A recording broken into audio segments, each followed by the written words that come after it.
for the morning commute. And that is why our weather team has us under a Care 11 weather impact alert for the next 4 hours. We do want to welcome you in, though. Good morning. I'm Alicia Lewis alongside Jason Hackett. Well, let's send things right out to meteorologist John Ziegler with what you need to know as you head out the door. And oh yeah, on top of that, John, we're dealing with wildfire smoke. Right. I mean, yeah, the smoke is like old news because we've had it 4 or 5 straight days. But good news on that front. As this front passes tomorrow, it will clear out. The wildfire smoke is going to be bad today with the rain. Odd day. It's going to be an odd one. So let's get out there. We are dealing with this till 10 o'clock this morning. It's for lingering rain, but it could be heavy at times, so you got to have your rain gear. Obviously, I'm out here with the umbrella, and it's just starting on the light side. I do think this will pick up steam as we go throughout the morning. So there is, speaking of the steam, it's right there down in I-90 35 corridor. That's Albert Lee. That's the heavy rain. So that swath will lift to the southeast metro at around 7:38. Great timing for that, but it will be light rain up until that moment. And you can see the shades of green now pretty much moving through the entire metro. You can see a little bit heavier in Eden Prairie, Minnetonka down on 212, and a little bit lighter at the moment when you get up towards Forest Lake and up towards North Branch. This will all change because the rain is moving from south to northeast. We'll time that all out for you.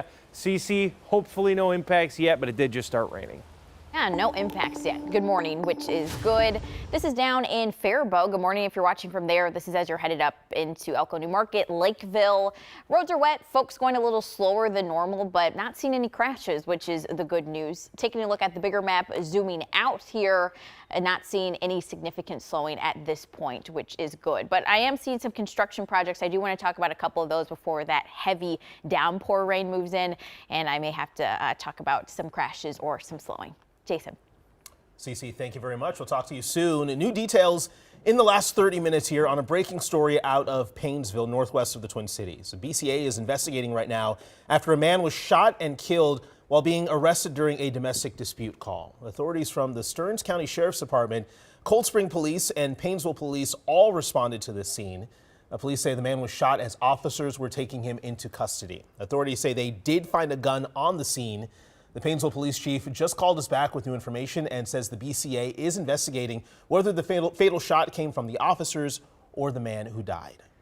Our other top story, new calls for safety this morning after that deadly shooting at Boom Island, a crime scene the police chief compared to a war zone. And there are several new developments that we've been tracking overnight. And that includes a search for suspects. Michelle Beck is here now with new information. Michelle.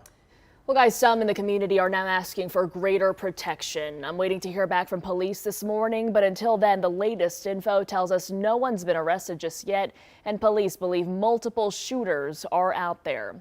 We now know the person who was shot and killed was Stagina Whiting. The 23-year-old from Brooklyn Center was shot in the torso, according to the medical examiner. Police say 5 others were shot Sunday night on Boom Island. Another person was not shot but hurt in the chaos. Among the new calls for peace, a Minneapolis council member says he's asked for the parking lot to close every night at 8 as long as it is necessary. He also vows to work on long-term strategies to keep parkgoers and neighbors safe. It's been pretty common occurrence every summer. There's 1 or 2 events kind of this nature, unfortunately. I know these things kind of scare people and scare me myself, but not to the extent that I would trade it for another option, outside of the city. The words community outrage are written on a social media post alerting us of a press conference. A local activist will be speaking out at 11 this morning on Boom Island. Guys, that is in direct response to the shooting there. And you heard from that person that lives near the park. Have there been other issues? What's the history of issues at the park? Well, certainly. Councilmember Michael Rainville points to that in his latest newsletter. He says issues on Boom Island have been ongoing for several years now. Guys, you may remember in 2022, 7 people were hurt in the shooting there. Definitely scary for folks that live there and have to witness this. All right, Michelle, thank you so much. Other headlines this morning, just after lunch today, the suspect in the shooting following Wayzata High School's graduation ceremony will make his first appearance in court. 20-year-old Hamza Saeed faces 3 felony charges. He's accused of shooting and injuring a 19 and 49-year-old outside of Mariucci Arena. This, of course, all comes as graduation season is in full swing. University police enhanced security outside the arena by bringing in mobile surveillance cameras, roving canine officers, and closing off the street in front of the entrance. Authorities say that Saeed was not wearing graduation ceremony clothing, and it's not clear if he was inside the ceremony before that shooting. Emotional testimony continues in just a few hours in the trial of Derek Thompson. Yesterday, the father of one of the 5 victims took to the witness stand. Through a Somali translator, the man told the jury his 19-year-old daughter planned to enroll at St. Paul College to pursue a degree in the medical field. She and 4 other young women were killed when they were hit by a Cadillac Escalade, allegedly driven by Thompson, going 90 miles an hour through a red light.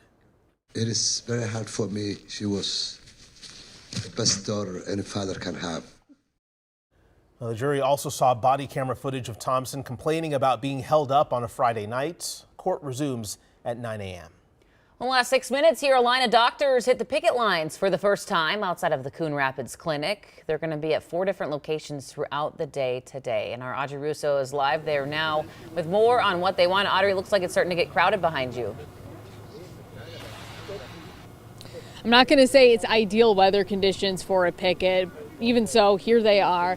This is Doctors Council SEIU. They just started marching within the last 3-4 minutes or so. This is one of 4 informational pickets that's happening today.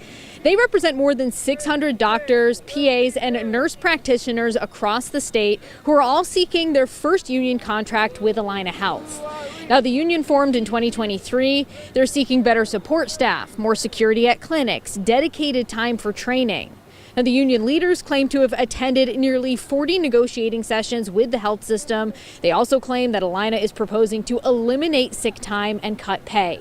Now, I reached out to Allina Health this morning. Their spokesperson sent me the following statement saying, in part, "We continue to negotiate in good faith with Doctors Council, SEIU, and seek to reach responsible agreements that maintain competitive pay and benefits for our providers while ensuring that we can sustain our caring mission during these extremely uncertain economic times."